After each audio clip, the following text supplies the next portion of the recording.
Hey there, you wonderful listeners. I have a question for you. Do you want to make a podcast? Well, Spotify's got a platform that lets you make one super easily and then distribute it everywhere and even earn money all in one place and for free. How can you beat that? It's called Spotify for Podcasters. And here is how it works. Spotify for Podcasters lets you record and edit podcasts right from your phone or computer. So no matter what your setup is like, you can start creating today. Then you can distribute your podcast to Spotify and everywhere else podcasts are heard. Video podcasts are also available on Spotify. And when you want to take conversations with your fans to the next level, there are Q&A and poll options available, and those are the best way to get them talking. With Spotify for Podcasters, you can earn money in a variety of ways, including ads and podcast subscriptions. And best of all, it's totally free with no catch. Ever since I've discovered Spotify for Podcasters, it has made doing my shows like the Steam Machine Podcast, Yabs Pod, and the JRPG Report much, much easier to do. Like being able to just go on there, record them, upload it, boom, it's done. I don't have to pay for a site service to host or anything like that. It's fantastic. So I highly recommend that you give it a try. Download the Spotify for Podcasters app or go to www.spotify.com/podcasters to get started today. Welcome to the Steam Machine Podcast.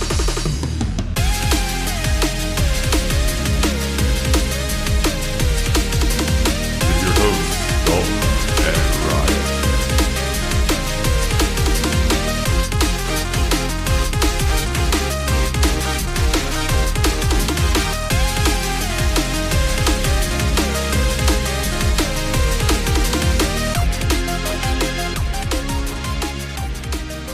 Hey everybody, and welcome back to the Steam Machine Podcast. My name is Dalton. Joining me, as always, is my good buddy. This is Ryan. And this week we dove more into Final Fantasy XII, but there are a few things that I want to touch on before we get to that.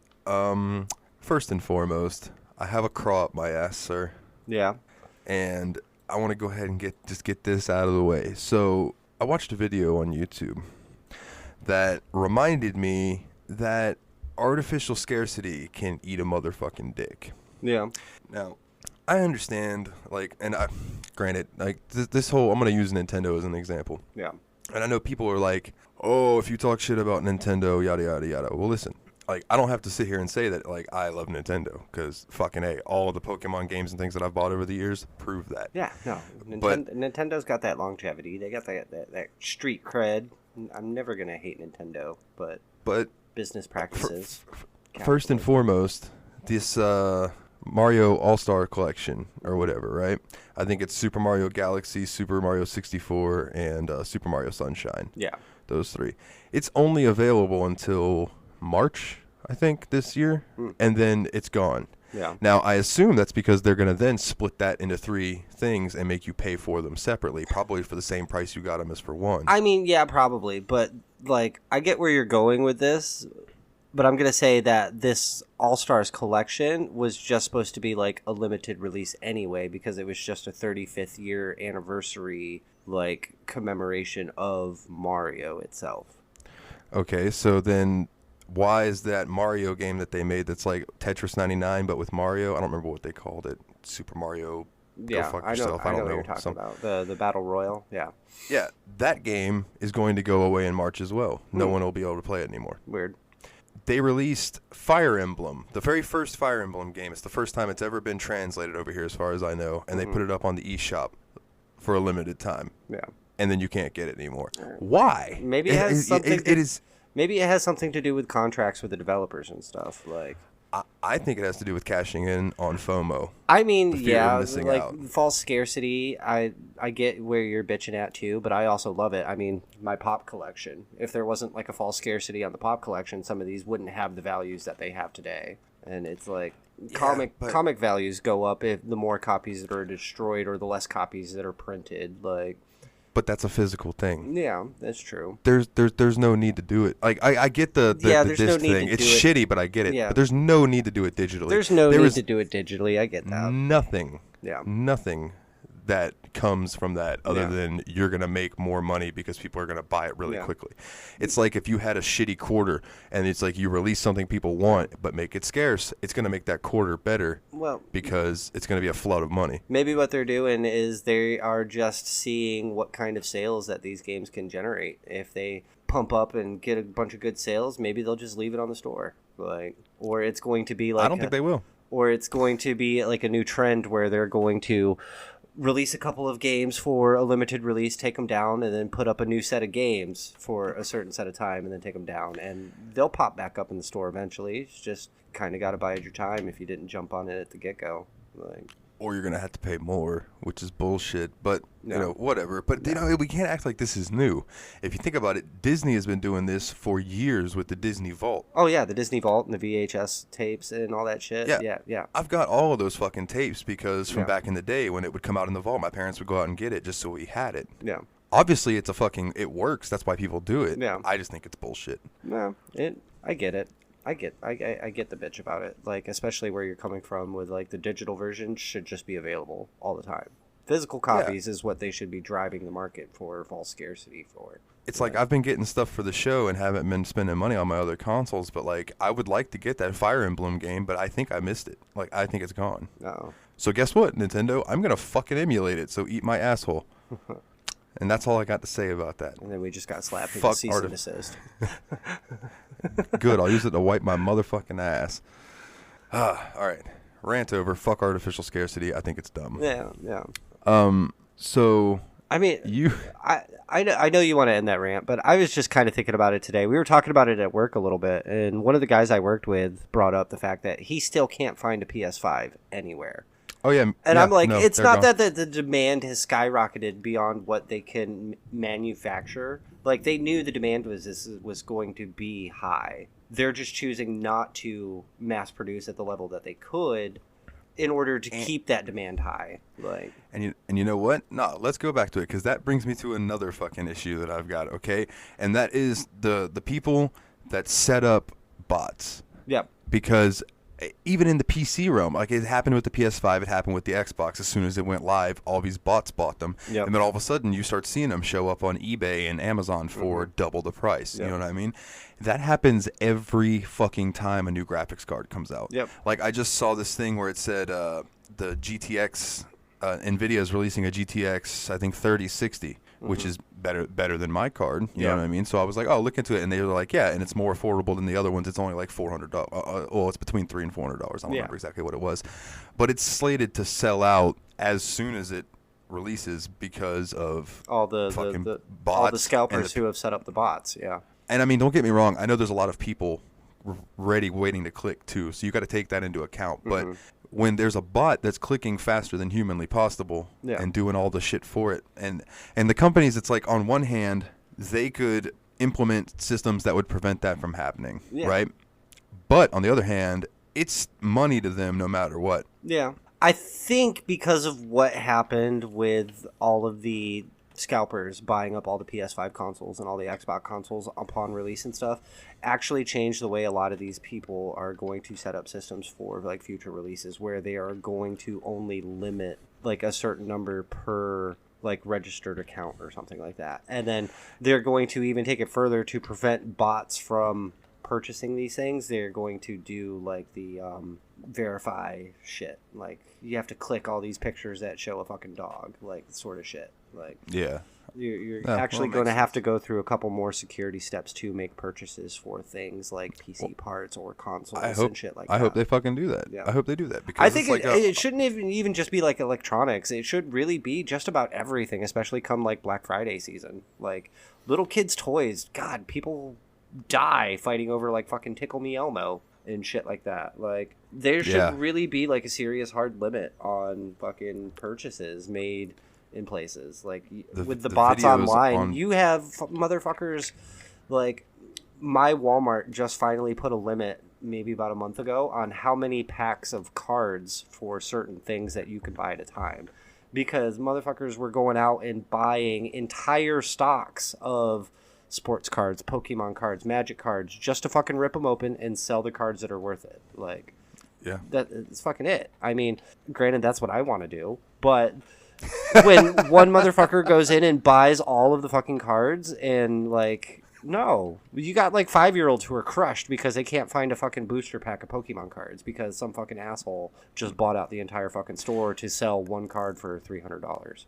Like, And it's never occurred to me to go into a store and clean a shelf off of pretty much anything unless it's like, I don't know, Oreos or something. You know what I mean? Like, yeah. like when I used to go and buy Pokemon cards, I'd buy a pack or two, or I'd buy like a booster pack that had a bunch of them in there, and then I'd go home and open them and be happy with it. Yeah. Personally. Yeah, but it's like we've seen both of the crazies living down in Florida, the fucking hurricane preppers and shit, how they wipe out fucking stores, the fucking pre-COVID pandemic, the fucking toilet paper shortage that rocked the fucking world. Like, we were considering getting bidets because yeah, it was really hard to find like bidets even are better tissues. anyway. Spray your butthole with that water; it feels so much cleaner. Like, it's like a nice kiss from Poseidon. Absolutely, I fucking love it. So good. Never going back. But like even me having lived down in Florida, seeing all the hurricane preppers, and then the fucking pre-COVID toilet paper shortage. Up here, we have another fucking snowstorm coming. It's supposed to give us like maybe another 2 feet of snow, and they're buying out fucking everything. Like, why? You live in New York. You know this is winter. Like, why the fuck are you stocking up on food that you're never going to fucking eat anyway? Like, because people were fucking nuts. Yeah. You know, real quick. Did that thunder pick up on my mic? No, it did not. I didn't. As you were talking about, man, I've lived through the hurricanes down there. Outside my window just goes boom. Yeah, because there's a big old thunderstorm. No, right I didn't hear it. Maybe on your end it got picked up on Audacity, but I didn't hear it. Probably not. Yeah. But it was funny. The timing of it was perfect. Yeah, man. Our buddy Hans, tried to get I think it was the RTX 380, or it might have been the GTX 380. It was one of the graphics cards, and he finally said the only ones that he could find were marked up so much that he said, you know what, fuck it, I'm just gonna buy the more expensive one for like a couple $100 more. So he just did that instead. Yeah, don't give in to the fucking scalpers. Let them just fucking sit on that shit. They'll sell it for pennies at one point. Yeah, eventually. No. Like that dude who bought up all that hand sanitizer and nobody would buy it from him. Oh yeah, for real. For real. Douchebag. What was it, Tennessee? And he bought like $180,000 worth of fucking Some hand insane sanitizer. amount. Him and like a couple people drove like through the entire state and would buy out the like entire stocks from Dollar General and shit. Yep. And then turn around and try to sell it for $10, $15 a bottle. Fuck you. Like, he got arrested for price gouging. He really did. Good. Fuck him. Yeah. Take him in the back. Put him out of his misery. The world moves on. Man. Tony Soprano him. Just bah! Man, that's a little too hardcore. But. It's a fucking business, Ryan. It's a business. Sorry. Sorry, I've been watching a lot of The Sopranos lately. Yeah. It's such a good fucking show. I never watched it. I'm not really into that like mafia style stuff though. Like I haven't seen The Godfather. There's so much more to it. There's so much more to it though. Like it's not as I mean, it is and it isn't. It's not as hardcore as those as far as like you betrayed the family. Oh yeah, no, it's like a modern take on the family, but it's a really good story overall. But if it's not your thing, it's not your thing. Yeah, that's what I heard. So in other news, I started playing Final Fantasy 14 again. Of course you did. I stuck that needle back in my arm and fully just pushed the button. I've lost you. The next like 3 months is gonna be Final Fantasy 14, WoW, and Skyrim. No, I think I'm done with WoW for a while. When does Strikers come out? I'll get to that in a second. Okay. I'll get to that in a second because that's part of things I need to touch on. I'm looking forward to that since you told me it was like a hack and slash type game.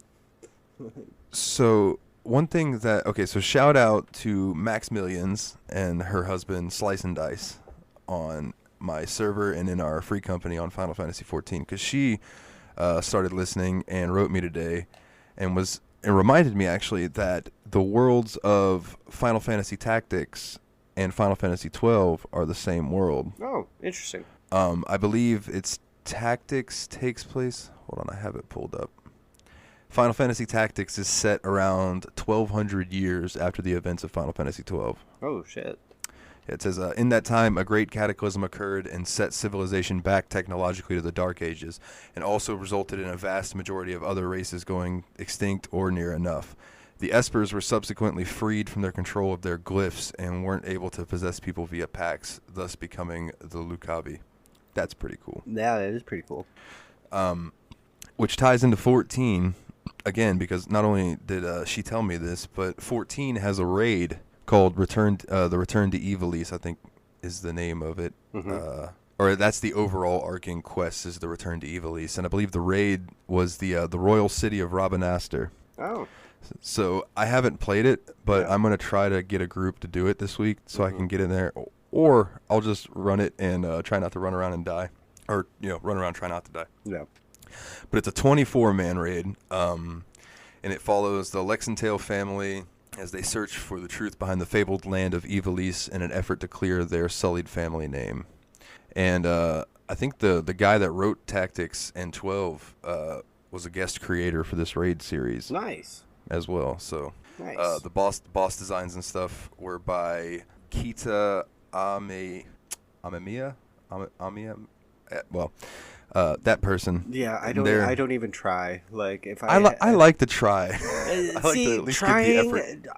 I like to try in my head, but out loud, you could come across as very. I'm not being racist. Yeah, no, I'm not. I wasn't gonna say racist. I was just saying like very just like ignorant to even like attempting to learn the pronunciation or anything like that. But usually I'm pretty good. But no, you're pretty good with a lot of them. But there's just some of them that you just like. I would look at it and have no idea. It's like that tweet that circles around as a meme and somebody making fun of something and somebody's like, well, your name sounds like the noise a plunger makes. Like, yeah, I've seen that. That's so funny. Yeah, I got one for you real quick. There's a character related to a side quest in Final Fantasy 12. And you probably haven't found her because she's just a Viera sitting on the staircase in the Muthru Bazaar in Rabanastre, right? Mm-hmm. This is how her name is spelled. I want you to try to tell me how you would say it. K-T-J-N. Kitten. I say Jin. Like, I'm just like, K-T-J-N? Kitten. Kitten. Yeah, I guess that could be. Yeah, that works. But I was like, that's a bunch of vowels. I mean, not vowels. That's a bunch of consonants. I'm like, there's no vowels. Like, no. Sometimes that happens. Last year for the AHL Hockey All-Star Skills Competition, guy recorded the hardest slap shot ever recorded in the history of hockey.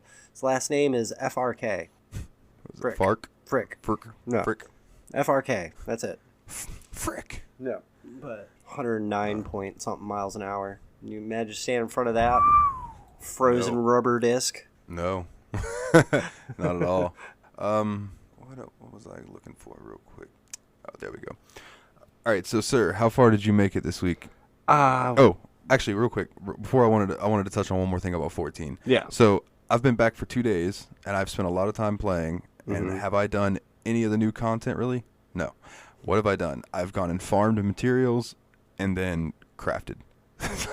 I've been just leveling crafters and gatherers, because I will eventually be able to make shit that will make me real gil. And I will be rolling in gil, and then I can go and buy stuff instead of always just having like between, I don't know, 10,000 and 700,000. I know people who have millions. Ugh, so I'm like, brutal. I want to get there eventually. Yeah. But crafting will eat your fucking gil, son. If you don't go out and get all your materials yourself and you're relying on just buying them off the market board. Yeah. Woo! When I logged in, I had 900,000. When I logged off today to do the show, you were overdrafted by like 400,000. I have like, I don't know, 11,000 or so. Yeah, it's just brutal. It's ridiculous. No. So yeah. So how far did you get this week? I believe, looking at the walkthrough guide after what I just finished the last time I logged on, I think I'm coming up on the Alrain, however you say that, the top stock boss fight. That one. Top stock. I think it's like Act 1, Part 7, Part 6, Part 7, something like that. What area are you in? Are you in like, did you already do the Giza Plains where you're running around in the dry? Had to touch all the sunstones? Yes, I did that. Okay, so that's right, because you've been to the Royal Palace. Yeah, so you've done at least that. Episode 1, I left off at the Mimic Queen. Oh, okay, so yeah, you were in Barheim Passage. All right. Have you made it to Bergerba yet, then? Yeah. Oh, you might be a little before. I guess you're in Bajorba. Yeah, Bajorba, All right. So, I've okay. So been cool. Okay. So I'm trying to remember because it's been a while since I've been like that far back in the game. So Let's see, where was I? The Mosferan High Waste, the Silica Wood, the Sochin Cave Palace. That's what I just did. Oh, okay. You made it to the Silica Wood. Yeah. Oh, okay. So you're really not that far behind me, honestly. Oh, cool. I caught up pretty quick then. Thank you, Final Fantasy 14. Yeah. The past 2 days gave you plenty of time. Yeah, because I am in the Fawn Coast. Yeah. And making my way to the Tichita. I did take your uplands. recommendation. I did go back to the the clan center and redid my boards. And Dude, it Van really is helps. no longer a healer. Like, and after moving around my licensing board and shit, I am kind of beasted it right now. But I'm still like pretty low level, and I still have to do some more grinding, I think, before I start tackling on some more of these bosses further into the game. I think It's gotten to the point. What boss was it? It was the last judge we fought. So I think it was Judge douchebag.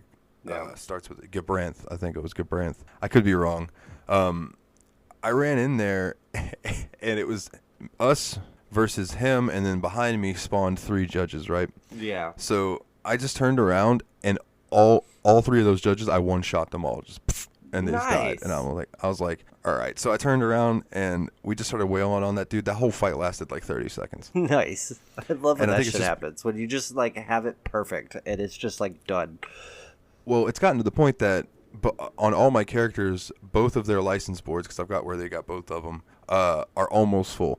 Damn. Because I've been seriously farming license boards. Yeah, you have. So- I need to fucking step up on that because I don't even think I filled up one board yet. I've got Bosch as Knight Bushi, and I've got Balthier as Bushi Monk. So they both use katanas, but they both have high attack and high attack speed. Mm-hmm. So they hit more often with the multiple hit combo things, Oh, as well as Vaughn. But Vaughn, Shikari gave him a ninja sword. He's good to go. Yeah. But dude, Bosch and Balthier will just walk in and just start whacking shit, and they'll just die before Vaughn even gets there. It's fantastic. That's fantastic. And then, I'm gonna have to go through and set that up. Like, that sounds fantastic. I have Ash as a black mage, red mage combo, and Yeah. she just dishes out spells like boom. But usually when I do magic, I have gambits set up for some magic, but usually like attack magic, Yeah. I like to do myself. So like if I come up against something that's weak to a certain spell, I'll pull Ash in, and then I'll control her and send the spells out, because I don't want her to. I don't know. I don't trust the gambits enough, even though I know that it would work perfectly fine if I Yeah. set them up enough like I should. But Yeah. one thing that they added in this that I do like, though, is they give you 3 gambit pages that you can like set and save. So like you can have page 1 will Page be 2, like page 3. you're running around. Your page 2 will be your boss gambits, things like that. Yeah. It's pretty sweet. So the story, I don't think we touched on much of the story last. No, we last didn't week. really. And this story has caught my attention. Like, I am kind of like disappointed that I am so easily distracted by things. Like, I'm not disappointed in my kids for sure. Obviously not. I love them. Their attention always comes first. But I know what you mean. like getting distracted by a shiny new internet page or something on the TV. Or I was gonna looking say, at when my your phone- yeah, Your phone going. yeah, my phone going burp burp. Like, I remember bits and pieces of the cutscenes and story so far, but the little bits that I do remember have really caught my attention. I'm going to have to go through on like summer break or something and actually give this game a good playthrough and really pay attention to this story, because again, from what I've caught, this story is fantastic. It really is, and it's jumped my list of like Final Fantasy stories as far as like the game storylines go. Like, this battle system can fuck right off. It's like still too complicated for me. I'm still learning it. I'm still trying to figure it out. I mean, it's growing on me, but it's not my junction system from 8. Like, I understand that. The combat is getting a little old to me. Like, Yeah. it's a lot of rinse and repeat, same stuff. It I'm is. really sticking with this to see the end of the story, because I never have. yeah, But if I was not more engrossed in the story, Yeah. I probably would say that this is the last episode. But we're gonna do one more. And this is such like a weird coincidence that we have a game where the story is very politically driven, going on at like the most like one of the most tumultuous, politically driven years that we've seen in our lifetime, at least. Like, not as our country as a whole. Like, obviously we've been through some shit as a country as a whole, but in our lifetime, this is probably one of like the most tumultuous political times that we have ever seen. Like, and to start off a game that is very politically driven is kind of, it's weird looking at it and kind of seeing some relations to what's actually happening now. Like, yeah, totally. With the one thing that hit me was there's a scene between Vayne Solidor, who is pretty much the bad guy in this game, from what I've gathered. And he's in the kingdom room with his father, and they're talking, and he's talked about how he's spilled blood before to keep his younger brother safe, which is Larsa, the little kid that you find running around with you every now and then, who's actually a little badass. Like, he is. Yeah. Oh, and quick tip for you. Whenever you have a party guest and you have like that fourth person, they're with you until you continue the main story. So that's a good time to go hit hunts and stuff when you've got an extra hand to swing at them. Oh, nice. I'll have to remember that. Yeah, just a little tip. And Vayne basically says that like he's done it before and he'll do it again. And his father's like, do you mean your words? And then it just kind of goes up on his face, and there's a serious Final Fantasy-esque style cutscene moment, and then it cuts back to two of his servants come walking in, and then they're being arrested for murdering the king.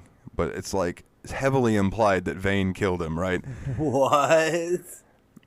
Yeah, it's heavily implied that Vayne killed him. Jesus and Christ. He leaves, and now Vayne runs things instead of his father, because it's like he took it over, and the whole thing is about the Empire wants to take over this other country, which is where you meet Cid. I think his name is like Al Cid in this one or something like that. Let's see. I had it written down. Yeah, Al Cid Margrace. Al Cid Margrace.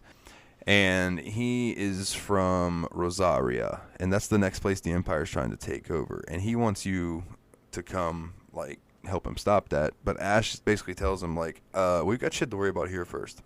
So where I'm at in the story, it's now decided that they are going to head to Arcadia because I've gotten the Sword of Kings, which is the sword that can destroy Nethicite, right? Yeah.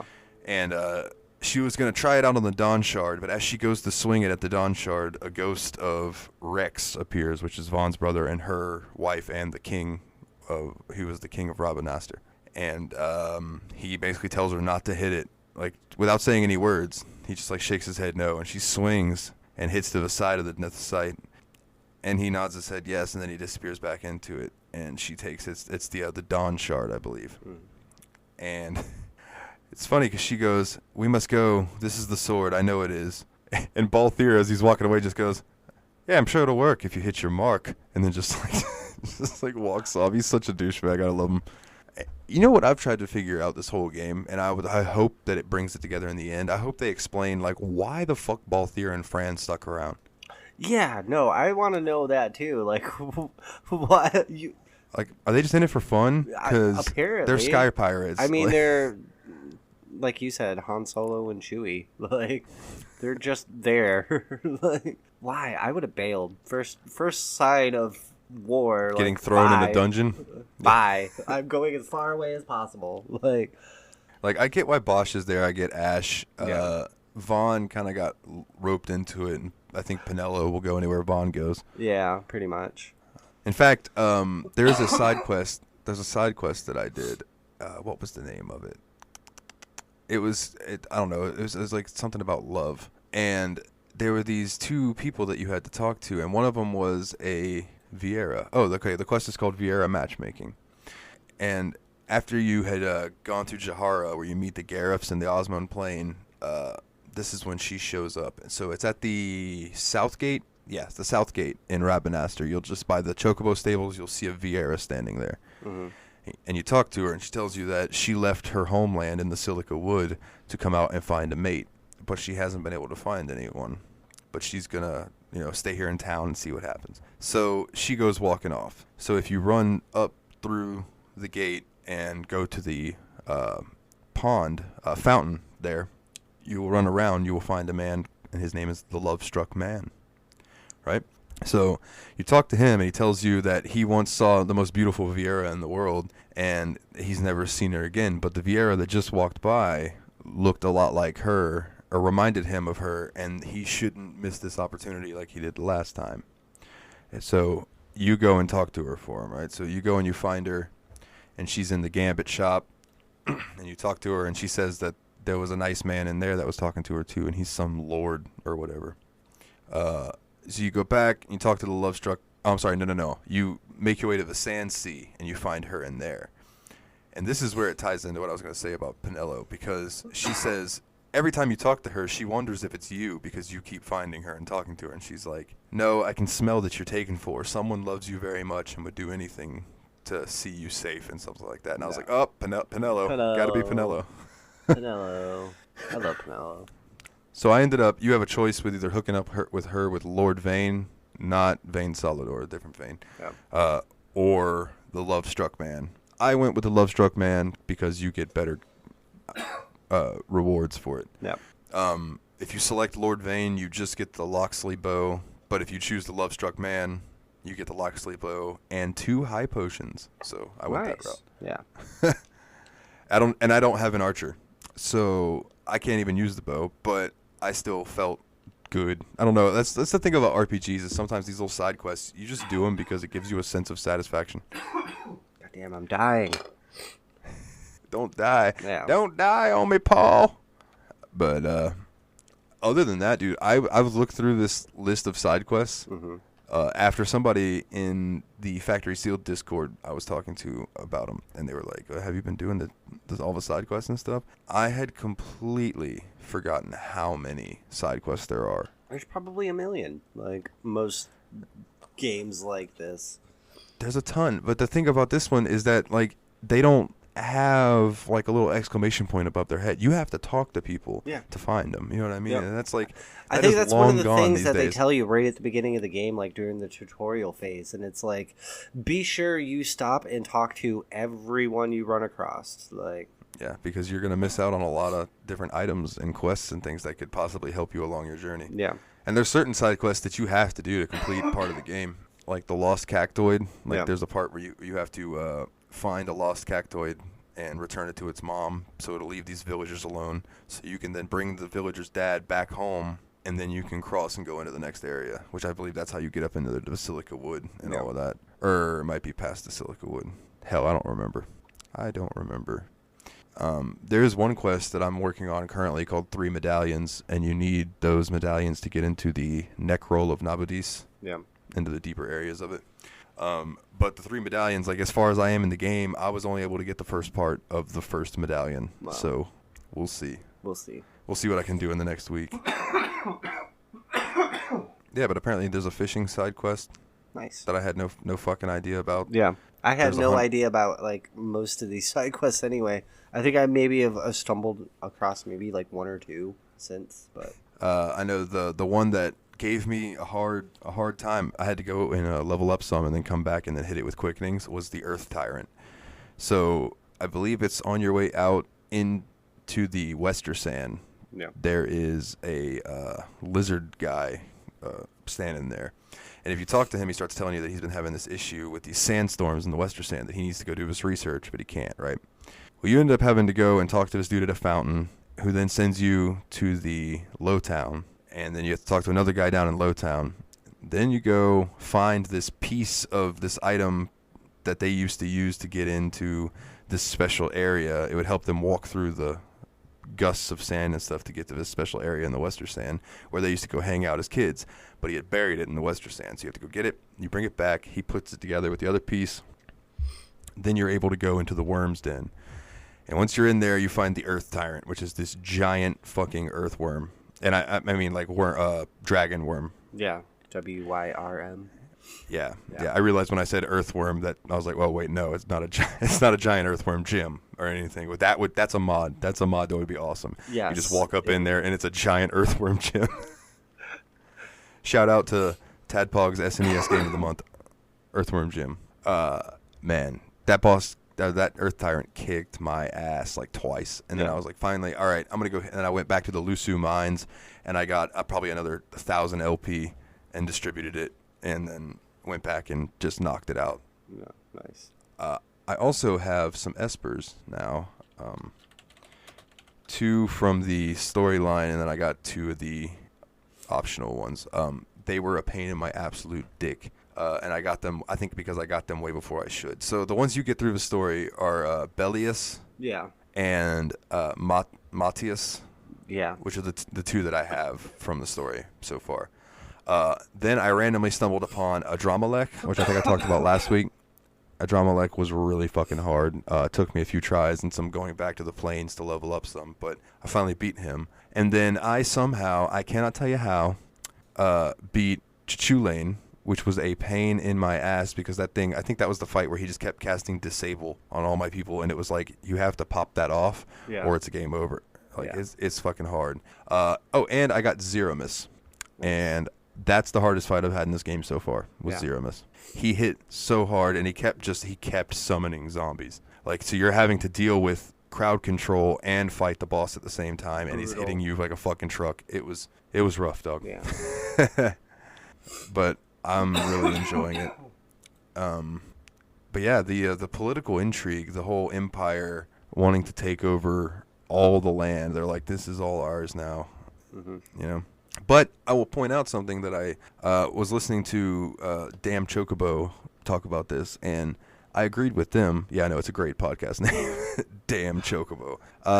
The people don't really feel oppressed. That's one thing that I think is lacking from this game, is that like the Empire took over, but it doesn't seem like anything's really changed. No, nothing. Like, that's one thing. I was like, why are these people not like freaking out? Like, why is this not like a mass refugee sort of saying, like, what is happening? Like, why are these people still super giddy? Like, oh my god, the Empire's here. Let's, like, there's police and military on like every fucking corner, and everyone's just going about their daily lives like it's no big fucking deal. Like, yeah. I mean, I guess it could be like a Korea situation, but maybe, I don't know. It just doesn't seem like that. Yeah.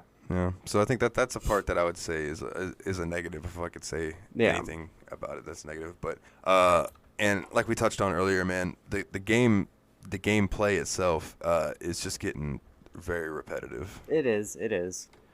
Very. Yeah. But I want to see it through to the end. Yeah, no, sure. I definitely want to. If I can't get to roll the credits this week and you do, what I'll probably do is just pull up the ending on YouTube and watch that, because I do want to be able to talk about the ending with you, but I'm on my next break from work. I'm probably going to go back and actually give this game some decent time. No, yeah, and I get that. You know, you're like we've said before, you're coming from the casual perspective where you've just got some time here and there. Yeah. And at the moment, I've got nothing but time. Yeah. So, have you been doing hunts at all? Not really, because I've been trying to keep up with the storyline, because I know this game is long. Like, this game is like almost built for grinding. And if I like branch off into like the hunts and the spider web side quests and shit, I'll never get through the main storyline. Like my dragon punching Skyrim thing, I've put in, God, I don't even know how many hours now, and I still haven't even left Whiterun. Like, I still haven't even been up to the Greybeards yet. I'm still in Whiterun. Like, yeah, according to howlongtobeat.com, Final Fantasy XII's main story comes in at 60.5 hours. Yeah, that's a lot. Completionist is 160 hours. Yeah, that sounds about right. Like, with the amount of side quests that there probably are available in this game, and like all the grinding that you have to do really adds to the total hours of gameplay. Yeah, I am up to, I think the last hunt that I did was Bloodwing. Yeah, so I've done 16 of them so far. I think I've done the Rogue Tomato. There are 45 in total. One that I did that I haven't been able to turn in is this big ass turtle out in the wetlands. Yeah. In Giza Plain when it's the wet time. Mm-hmm. And you have to go around Giza Plain, and in each area there's like a white tree that you can it just looks out of place, and you go over to it and you click it and you knock it into the water.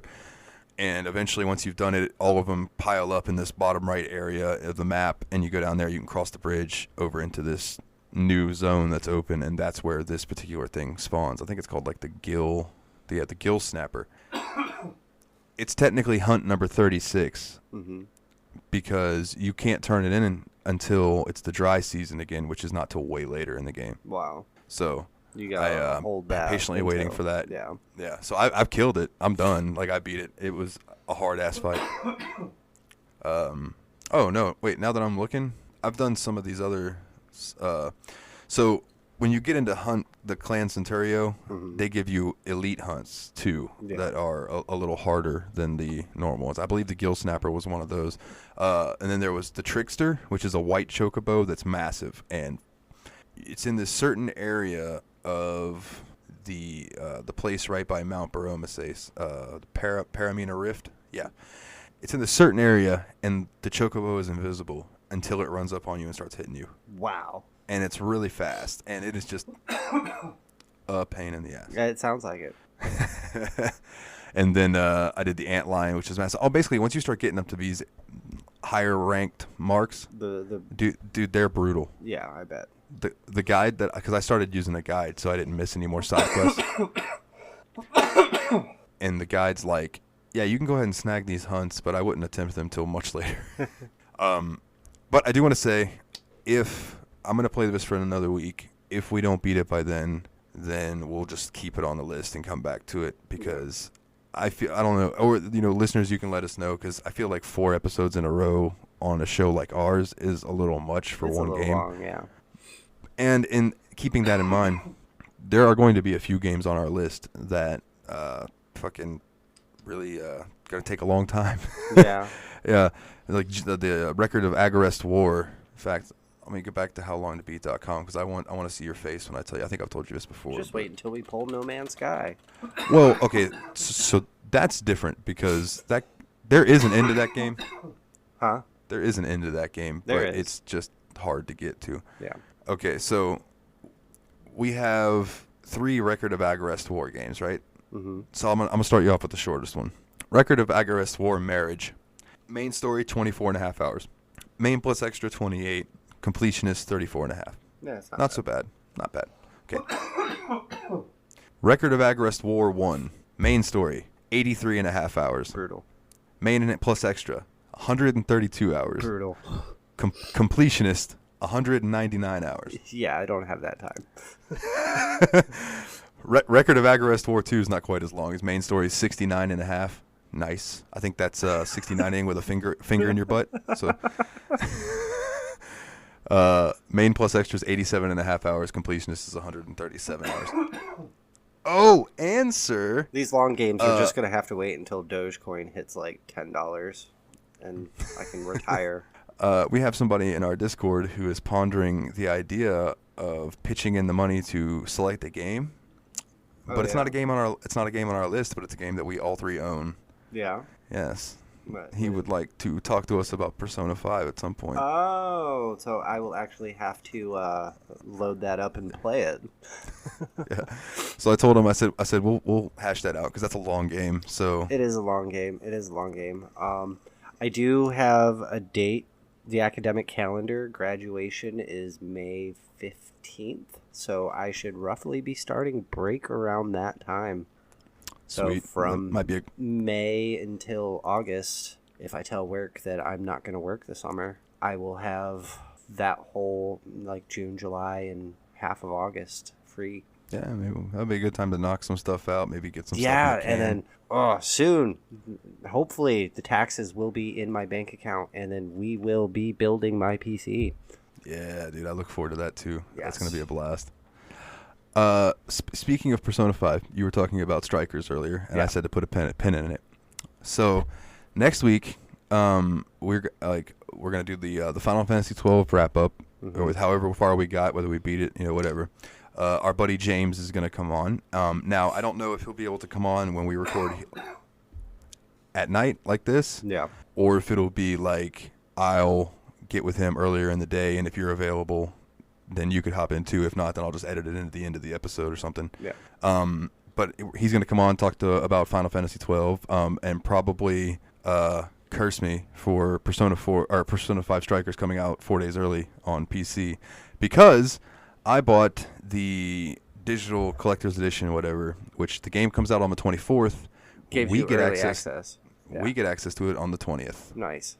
So 5 days from now, sir, is when that comes out, which is another reason I'd like to wrap up Final Fantasy 12, because I'm hoping that our next game is something short, so I can also put some time into Persona 5 Strikers. Persona 5 Strikers will be a Patreon-only episode. New games go there first. That's not a terrible idea, but I don't know. I don't want to paywall stuff. Like, I don't know. Yeah, we'll see. No, we'll figure it out. But I definitely look forward to diving into that. Yeah. I've been stoked for it since it was announced.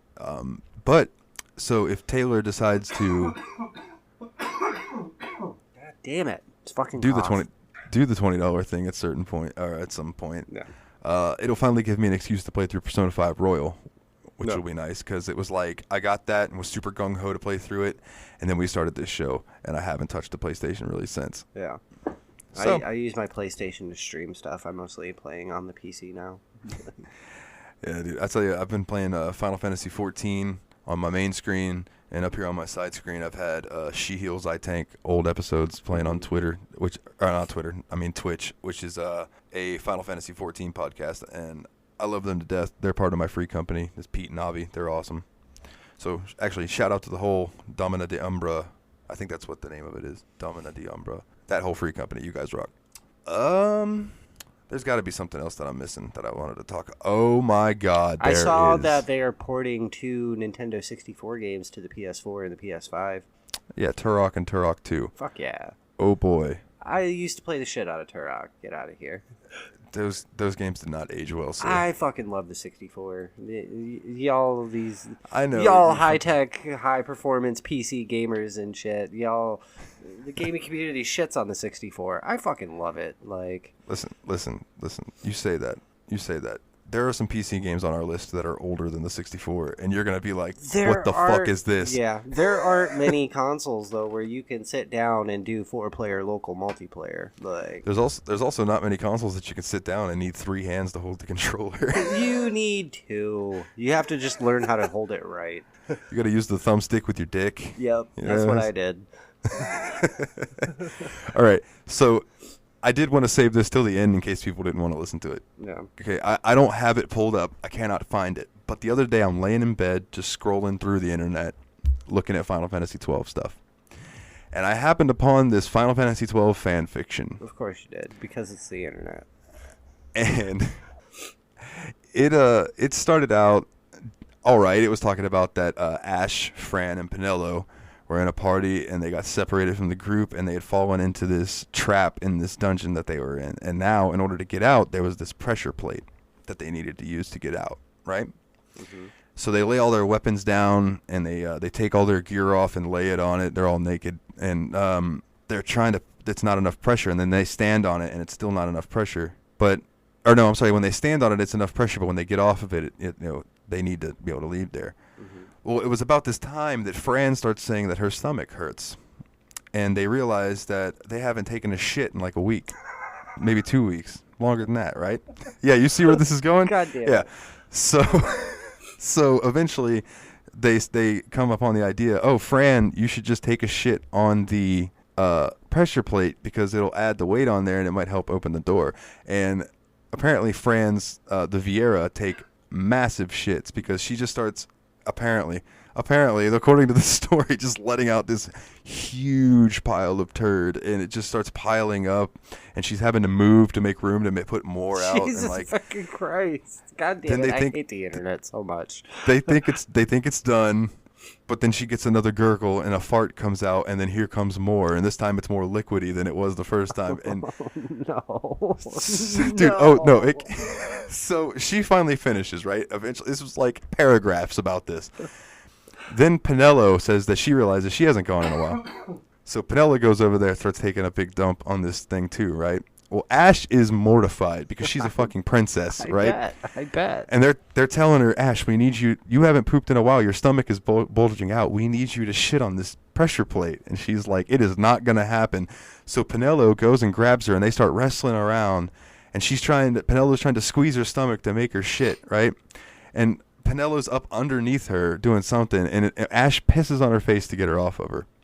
So then Penelo's like trying to wipe that off and everything, and there's a turd coming out of Ash's ass that she then reaches up under herself and pushes it back in because she's not going to shit in front of anybody. And then eventually she ends up shitting on the pressure plate, and they had to then reach into the piles of shit to get their weapons and gear and stuff. And it was the most ridiculous thing God.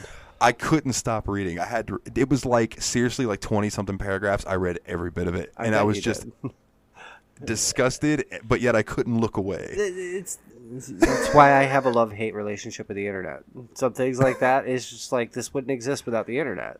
And then you get gems like, go onto Amazon and pull up the reviews for sugar-free Haribo gummy bears. They're fantastic. Like, I'll have to do that. In fact, one thing that we're going to do for a Patreon episode coming up is examine funny Steam reviews, because there are some fucking golden ones out there.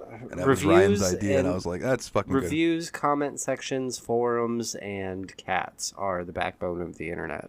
Like, oh, man. But yeah, that fan fiction story, if I can find it, post it in the Discord. I'll post it in the Discord. Yeah, I don't know if I'd put that on Facebook, but I'll post it in the Discord. You can come find it.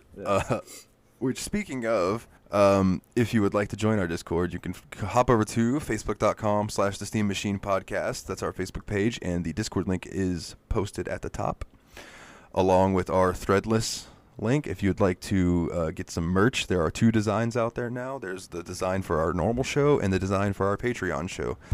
So, we would really appreciate that. It would help support the show. And speaking of Patreon, patreon.com/the Steam Machine Podcast. If you would like to come join, we're putting up exclusive content on there. We take suggestions from people in the Discord and on Patreon. So if you guys ever have any questions, comments, concerns, hit us up there. Message us on the page on Facebook. We are open to criticism and suggestions and things of the like. We're also on Twitter. It's Steam_podcast. Come check us out. Yeah, man. Yeah. It's always me, usually. I don't think Ryan touches the social media much unless you see it's him, like in his name in the group. Other than that, you're probably talking to me. So yeah, probably. If you ever see the Steam Machine say I, it's probably me. Yeah, Because I'm bad about remembering that I'm on the show page and not my personal Twitter. Yeah. But yeah, man. We, oh, you know what? Let me check real quick. I think we're still sitting at 7. I think we're still sitting at 7 5-star reviews. But just to check to make sure. Yep. We are still sitting at 7 5-star reviews. Now, if we can get that to 10, I'm going to give away another game. Nice. From the list of extra games that I've got. Yeah. Now, I will say, I'm going to go ahead and say this. If we get it to 10, it's going to be, I'm going to randomly pick a game from this list. Except if we get to 25 5-star reviews, I'll give away Just Cause 3. I've got a code for Just Cause 3. That's a fantastic game. It's one of my favorite games that I played in this last generation. So if we can get to 25 reviews, we will do a little running for Just Cause 3. But if we can get it to 10, who knows what you'll get, because I've got a bunch of different keys for a bunch of different games. Gotta love Fanatical and Humble Bundle. Right. But yeah, man, I think that about does it for everything that I had to say. I'm looking forward to seeing how this story wraps up. Yeah, for sure. Hopefully talking to James about it. Yeah, I hope so, man. I hope so. Hit it hard, cheat if you gotta. I don't give a shit. Yeah. Fucking use WeMod, go in there, wipe shit out. Who gives a fuck? As long as you enjoy your time with it, that's what matters, sir. Yeah. And in fact, before we close, there's one other thought that I was thinking about. So we've got so many games, right? So many games.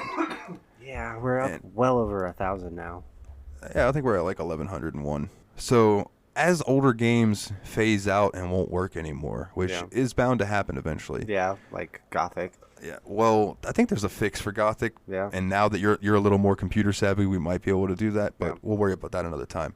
But even some of some Flash games, for example. Now that's just we don't have those in our list, but they're gone. Yeah. So like there could be a possibility that some of these games eventually will not be playable at all.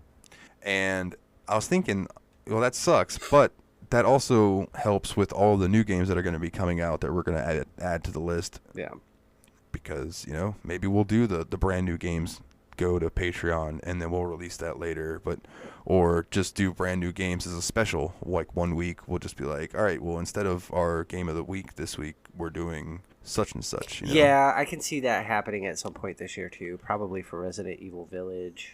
Like, yeah, I could see it happening for Persona 5 Strikers if I really like it. Yeah. You know, so I mean, yeah, Resident Evil Village, that's gonna be cool too. I just realized that the protagonist, is the same from 7. Yeah, We're no, playing the same character. So yeah, that's cool. Village is like a direct sequel to Biohazard, and it's you're playing the same character as you did in Biohazard. And I was also thinking that we make jokes that eventually we're gonna get some stinkers, but luckily, like this, I was thinking about it compared to like the Tadpog and how they do it, because and shout out to Tadpog. Everybody should listen to Tadpog. Tyler and Dave play old games. It's a great retro podcast. They pretty much are where we got the idea from, like I've said in other episodes before, for the randomizer. And they are doing the Super Nintendo list of games, whereas we are pulling from games that I have bought. You know what I mean? So it's like there's a lesser chance that we're going to get a shitty game than there is that's fair. not. But with the bundles and stuff that I've gotten, believe me, there are plenty of games that I'm just going to roll my eyes at when we pull them. We already have gotten a couple of them. Rat Bridge. Corpse Party Blood Drive. Exactly. So, man, I'm not going to strive to beat every fucking game that we play. Yeah. You know what I mean? But I just hope that over the next however many fucking years that we do this, that we just have a good time doing it. 45. And that people enjoy listening to us do it. And just for some reason, people like to hear us bullshit about video games. So, Apparently. I don't know. We appreciate you guys. Yeah, and on that note, man, he's Ryan. I'm Dalton. And as always, guys, take it easy.